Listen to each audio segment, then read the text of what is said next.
but like I do think it's possible to have it. Yeah, I think it's possible, Sure, but I think it's probably based on you more.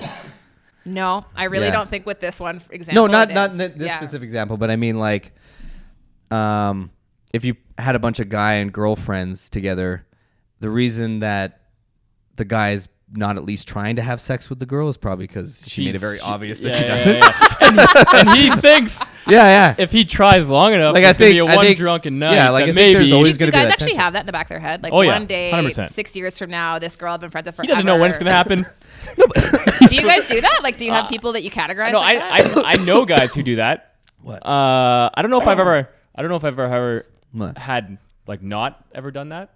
Right. But I've had platonic relationships. But if it was ever in the back of my mind, it's always eventually happened. Did either of you guys ever date a friend? Like, did you ever have that happen? Like, you were friends with somebody for years and you ended up not dating years. them? I was friends with someone for like a year, and then they were dating somebody else, and then yeah, and then it happened. Yeah.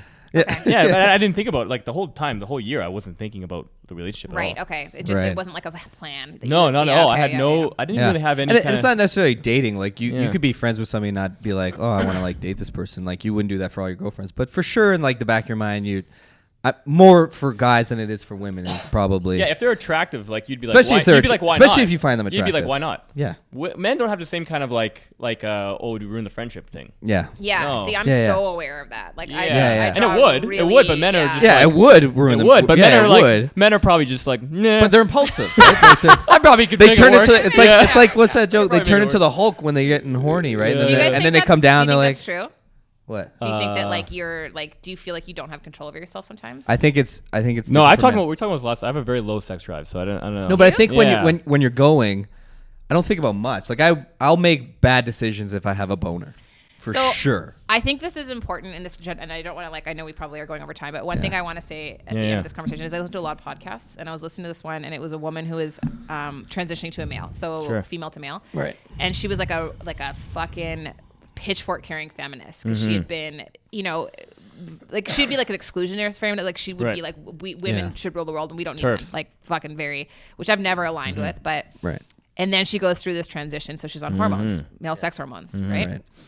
And so she's speaking very candidly, and she's like, I'm on a bus, and it's the first time I've ever felt this, but this like chick gets on, and she's like, and I felt like I turned into the fucking Hulk. Like I was like a disgusting bag of shit. Like I was like, I couldn't stop staring at her tits. And then I was like getting like aroused. And then I was like being a creep, and I could see myself like leering at her, and I wanted to like punch myself in the face, but I had no control over my body. And she's like, it changed everything I believed about men and like toxic, not just toxic masculinity, like as like a term, but like men being aggressive and like this kind of like fervor that they just like push each other. She's like, I realize that there is a real significant difference between male sex hormones and female sex hormones. I do really believe that. Like that's why I think it's like weird with the sex thing is that there is an aspect of there's always going to be that tension. So what is it you're trying to do about it? Yeah, I guess it's the question, because that is a thing. And then like for sure, like I've made bad decisions just because of sex. This is again, I have a very high and when sex you're drive. done, you're always like, that was dumb. I feel and the then same you come way. back down. Yeah, I've definitely had sex with women I shouldn't have had sex with. But in the moment, you're like, you're the Hulk, right? You're not thinking about it. And then you come down, you're like, what the fuck did I just do? Totally. But like, I identify with that more than some women who are not. No, but like, there's an anomaly. Like I think a general I have a pretty thing, low sex drive, and most of my reasons for having sex is because societally people look up to people who have a lot of sex. Do you think so? Yeah. Like, is that why you want to have sex? Is because you think it's a status thing? But it's like there's definitely a sex drive I have. Right. But that's a large portion of why. Interesting. Yeah.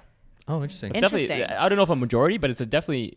I think I just portion. like sex. That's why I had a joke where it was like, when women are like, oh, don't tell anyone we had sex. I was like, of course I'm telling people. Yeah. That's why I did it. Yeah. Oh, interesting. No, like again, like I'm a person who like I'm 36. I date men who are exclusively younger than me. Yeah. Like sometimes very younger, and so that's like a thing. It's become like people are like, "Wow, good for you," and I'm like, "Why? Why good for me?" Like men do it all the time. They've been doing it for generations. Like I think it's absolutely fucking fine and not even that remarkable that I'm with men who are younger than me constantly. But I do think it has a lot to do with that sex drive thing. Like guys who are 25 are awesome. Like they're just like, you know, they've got some other stuff they need to work on. But like that compatibility, that compatibility is great, right? Because I do have a high sex drive. So that's like, and that's like, I am a sexually liberated person, but like sex is about respect for me too. So like these kids aren't trying to choke me. But like sometimes. Sometimes disrespect is fine. Like a certain amount of it. Yeah. You know, mutual disrespect. Yeah, like a little mutual bit, disrespect. But like if somebody was like choked me hard, like I'd choke him back, or like I'd do something bad. Like I would be. That's what he wants. Yeah, maybe I don't know what I mean. But like I don't. That's interesting though that you feel like that, because I know guys that feel like that, and like I don't feel like that. I feel like if anything, I shouldn't be talking about my sex drive, because it casts me in a negative light. Yeah. Well, I think mine casts me in a negative light as a male, so like, but I don't really care. Yeah. I don't care. A lot of things they say cast me in a negative light, so it's okay. In the middle. I'm okay with that. I think I like sex just a lot too. Yeah. I think I always have. Yeah. I think it's a lot to do with like I need to embrace it more. Yeah. Yeah. Totally. Yeah. We're good. Anyway. Oh, good job. Yeah. I think that's it. Yeah. Episode 11. All right. I don't think I looked at the camera one time. No? I was thinking about that. Over there. It's funny. It's not on. I'm looking at myself in the mirror all the time. Oh, I can't even.